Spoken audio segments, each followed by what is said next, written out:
नमस्कार, मैं Manoj Kumar Sahu, RAC inspector, government ITR Arjuni Murgaon से।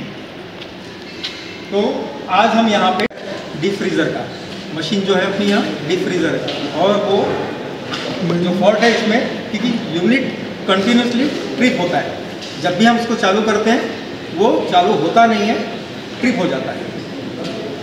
मशीन ट्रिप होने की दो कंडीशंस होती है। पहली कंडीशन एक ऐसी होती है कि जब अपन सप्लाई देते हैं उसी वक्त वो मशीन ट्रिप हो जाता है, मीन्स कि इट फेल्स टू स्टार्ट। और जो दूसरी कंडीशन होती है उसमें मशीन चालू तो होगा अपना, मतलब डीप फ्रीजर चालू तो होगा अपना, लेकिन वो एट वंस स्टॉप नहीं होगा। उसको स्टॉप होने के लिए यानी फिर से ट्रिप होने के लिए उसको कुछ समय लगेगा और वो समय जो टाइम इंटरवल है वो कम से ज़्यादा तक हो सकता है, पर वो भी एक फॉल्टी होगा जिसके कारण जितनी कूलिंग चाहिए, जितना टेम्परेचर चाहिए उतना टेम्परेचर अपने मशीन लाके नहीं देगी। तो ऐसे फॉल्ट के लिए भी अपने को बुलाया जाता है। जब कस्टमर अपने को कॉल अप करता है तो उसके वो जो हमको बताता है उसको ध्यान से सुनना चाहिए, क्योंकि वही बातें हमको मदद करती है उस फॉल्ट को दुरुस्त करने के लिए। तो उनकी बातें हमने ध्यान से सुननी चाहिए। और हम ये फॉल्ट रिपेयर करने जाएंगे तो साइट पर जाते हैं, इसलिए हमको मशीन के इलेक्ट्रिकल फॉल्ट को सॉल्व करने के लिए उसका डिटेल नॉलेज होना जरूरी है। तो जो बेसिक नॉलेज होता है, जो बेसिक फंडामेंटल्स होते हैं इलेक्ट्रिकल के, वो हमको पूरी तरह मालूम होने को होना।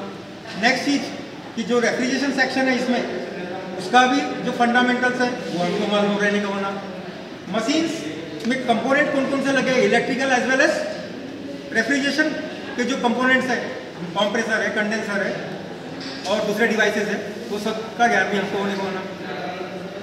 And last but not the least कि मशीन की कैपेसिटी यानी फुल स्पेसिफिकेशन हमको मालूम होने को होना।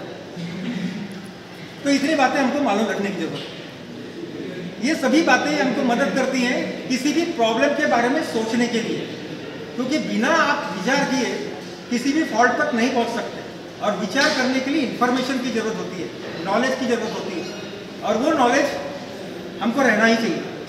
Otherwise it is very difficult for us कि हम फॉल्ट तक जल्दी से जल्दी पहुंच जाए, नहीं तो हमको लगने वाला समय बहुत ज़्यादा लगेगा, क्योंकि हमारा जो नॉलेज है वो जितना चाहिए उतना हमारे पास नहीं है। नेक्स्ट, जब भी हम फॉल्ट को सॉल्व करने जाएंगे उस वक्त हमारे को स्टेप बाय स्टेप जाना चाहिए। जैसे कि मैंने बोर्ड पे भी लिख के दिखाया है आपको कि यूनिट जब ट्रिप होता है तो मैंने दो कंडीशन बताया है। एक कंडीशन ये कि जब उसको अपन सप्लाई देते हैं उसी वक्त वो ट्रिप हो जाता है, मतलब वो स्टार्ट ही नहीं होता। सेकंड कंडीशन ऐसी है कि वो स्टार्ट तो हो जाएगा लेकिन कुछ समय बाद वो बंद होगा, मतलब उसका जो कूलिंग टाइम रहता है वो कूलिंग टाइम के पहले ही वो बंद हो जाएगा। तो यहाँ आज आप फर्स्ट कंडीशन के बारे में सीखने जा रहे हैं। तो इसमें कौन कौन से फॉल्ट हो सकते हैं मैंने लिख के दिखाया, जैसे कि इलेक्ट्रिक पावर सप्लाई, जो पावर सोर्स है हमारा, इस सोर्स पर से जो पावर मशीन को मिलेगा वो कांस्टेंट नहीं होगा, फ्लक्चुएटिंग हो सकता है। दूसरी बात, अंडर रेटिंग हो सकता है, पर्याप्त नहीं होगा। सेकेंड कि वायरिंग में प्रॉब्लम हो सकता है, वायरिंग उसकी लूज हो सकती है, too much lengthy supply cord हो सकता है, या एक ही सर्किट पे बहुत सारे अप्लायंसेस लगे हो सकते हैं, इसके कारण भी वो। और इसी तरीके से आगे कि उसके जो बेसिक कंपोनेंट है, कंप्रेसर को स्टार्ट करने के लिए रिले की जरूरत होती है, रिले में प्रॉब्लम हो सकता है। OLP टाइम टू टाइम उसको बर्नआउट यानी कंप्रेसर की वाइंडिंग को बर्नआउट होने से या कंप्रेसर को प्रोटेक्ट करने के लिए OLP लगी रहती है, वो फॉल्टी हो सकती है।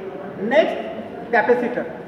कैपेसिटर जनरली पावर फैक्टर को वो यूनिट के हिसाब से रखने के लिए, पावर फैक्टर के करेक्शन करने के लिए या इम्प्रूव करने के लिए बोलो, और टॉर्क को बढ़ाने के लिए कैपेसिटर होता है। तो ये इनकी कंडीशंस हो सकती है। तो हम सबसे पहले सप्लाई वोल्टेज को चेक करते हैं। इन्होंने कनेक्ट करके रखा है, अब ये रीडिंग भी 0 दिखा रही है। अब सप्लाई को ऑन करते हैं तो ये वोल्टेज नियर अबाउट 250 है। इसको हम दूसरे तरीके से भी चेक कर सकते हैं जैसे कि अभी चेक कर रहे हैं, यहाँ पर हम टॉन्क टेस्टर के थ्रू चेक करने जा रहे हैं और ये टॉन्क टेस्टर भी हमारे को रीडिंग नियर अबाउट 250 वोल्ट दिखा रहा है। तो इस तरीके से हमने अभी वोल्टेज चेक किया है, सप्लाई वोल्टेज। तो अब देखते हैं हम इसकी वायरिंग कैसी है। ये मशीन की वायरिंग जैसा कि यहाँ लिखा हुआ है CSIR प्रकार की है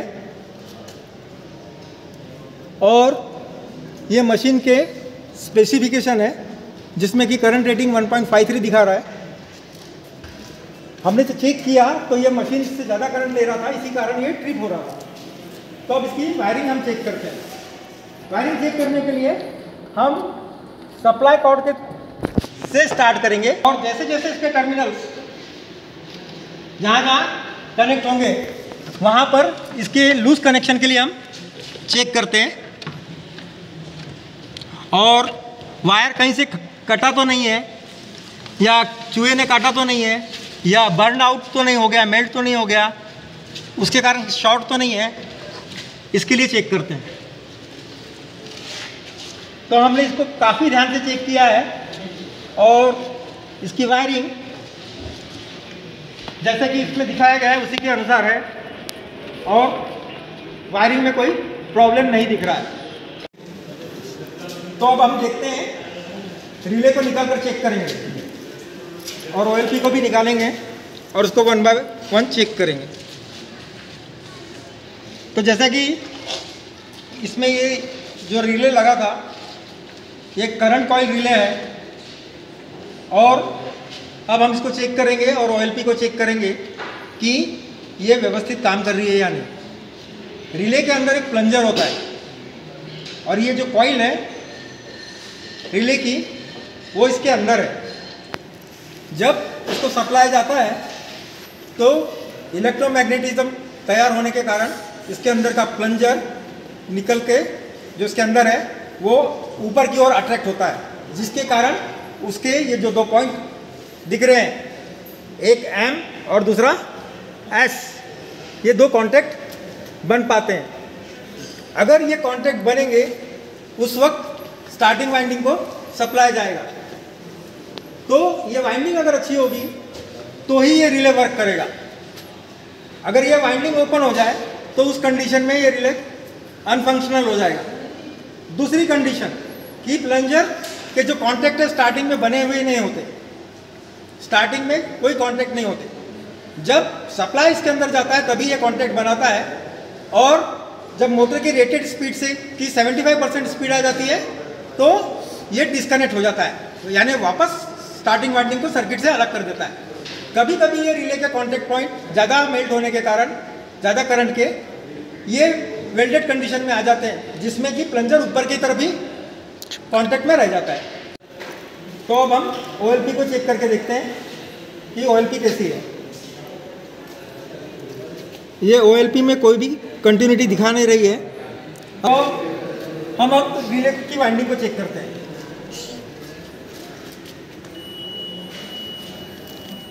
ये रिले में की वाइंडिंग अच्छी दिख रही है हमको, ये मीटर के जरिए शो हो रहा है। तो इस तरीके से हमने अभी OLP रिले चेक कर लिया है। अब कैपेसिटर चेक करने जा रहे हैं, तो उसके लिए हम पहले कैपेसिटर को चार्ज करेंगे। चार्ज करने के लिए डायरेक्ट सप्लाई दिया गया है और इसको हम 2 से 3 सेकंड के लिए या 100-200 सेकंड के लिए सप्लाई दी है, जैसा कि आपने देखा है। अब इसको शॉर्ट करके देखेंगे कि ये अच्छा है या नहीं। तो ये इसका इंटेंस स्पार्क जो है, तीव्र जो इसका स्पार्क हुआ है, उससे हमको समझ में आता है कि ये अच्छा है।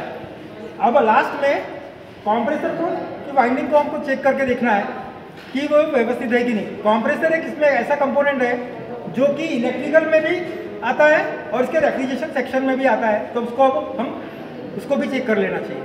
तो अब हम कंप्रेसर के अंदर जो मोटर है उसके टेस्ट करने जा रहे हैं। इसके लिए वहाँ पर ऐसे ही 3 टर्मिनल्स है, उसमें हमने एक को A, एक को B और एक को C ऐसा नाम दिया है। तो पहले AB और बाद में AC और बाद में BC, इस तरीके से हम कट कर लो। तो पहले हम AB के बीच में चेक कर रहे हैं, जो कि ये 2 टर्मिनल हैं और इसके बीच में जैसा देख सकते हो आप कि ये 16 से 17 के बीच में दिखा रहा है, मे बी 17। तो AB के बीच में 17 इतना दिखाया है। अब हम देखेंगे AC के बीच में, ये 2 टर्मिनल के बीच में, जिसमें कि ये 11 दिखा रहा है, 10.9, कभी 11, कभी 10.9, इट मीन्स ये 11 है। अब हम देखेंगे BC के बीच में कि ये कितना रेजिस्टेंस दिखा रहा है। तो ये नियर अबाउट 28 के करीब दिखा रहा है। 20 अभी यहाँ 26.7 दिख रहा है, लेकिन ये 20 नियर अबाउट 28 है। तो इस तरीके से हमने इसके टर्मिनल्स को चेक किया है और कंप्रेसर भी ओके दिख रहा है। अब हम इसकी वायरिंग करके देखेंगे, क्योंकि हमने पूरे प्रकार के जो भी इसमें फॉल्ट हो सकते थे वो देखे हैं, और जिसमें कि हमको OLP डिफेक्टिव दिखा है। तो अब हम उसको पूरे कंपोनेंट को लगाएंगे नए OLP के साथ। लेकिन कभी भी अगर रिले या OLP दोनों में से कोई भी एक खराब हो तो इस कंडीशन में दोनों को ही चेंज कर देना चाहिए। तो हम इसको यहाँ पे दोनों को ही चेंज करेंगे और इसको स्टार्ट करके इसके वर्किंग को चेक करेंगे। तो अब अभी हमने मशीन के पूरे भी कंपोनेंट को जोड़ दिया है, इसको रिवाइड कर दिया है, फिर से इसकी वायरिंग कर दिया है। अब फिर से वोल्टेज देखेंगे कि सप्लाई वोल्टेज अभी कितना मिल रहा है। तो देखते हैं कि वोल्टेज कितना है। तो जैसे कि अभी दिख रहा है कि सप्लाई वोल्टेज 250 के करीब है, 247 समथिंग। अब हम मशीन को चालू करते हैं। अभी एट प्रेजेंट जो टेम्परेचर दिख रहा है 429.7 डिग्री समथिंग है, और हमने अभी मशीन को चालू कर दिया है, यानी डीप फ्रीजर को चालू किया है। ये कंडेंसर फैन है जो कि घूमता हुआ दिख रहा है, और ये कंप्रेसर की आवाज़ भी आ रही है। अब देखते हैं कि इसमें कूलिंग कितनी देर में आती है। लगभग 10 मिनट हो चुका है और यहाँ टेम्परेचर दिखा रहा है 10.8 डिग्री, 10.7 हो गया है, जो कि स्टार्टिंग में 30 था। और करंट की जो रेटिंग है मशीन के ऊपर, जो मैं स्टार्टिंग में दिखाया था 1.53, ये इसके स्पेसिफिकेशन पे, और यहाँ दिखा रहा है 1.5। वो भी जो रहनी चाहिए वही है। मतलब इसमें जो प्रॉब्लम था ट्रिप होने का, वो पूरी तरीका से हमने सॉल्व कर दिया है।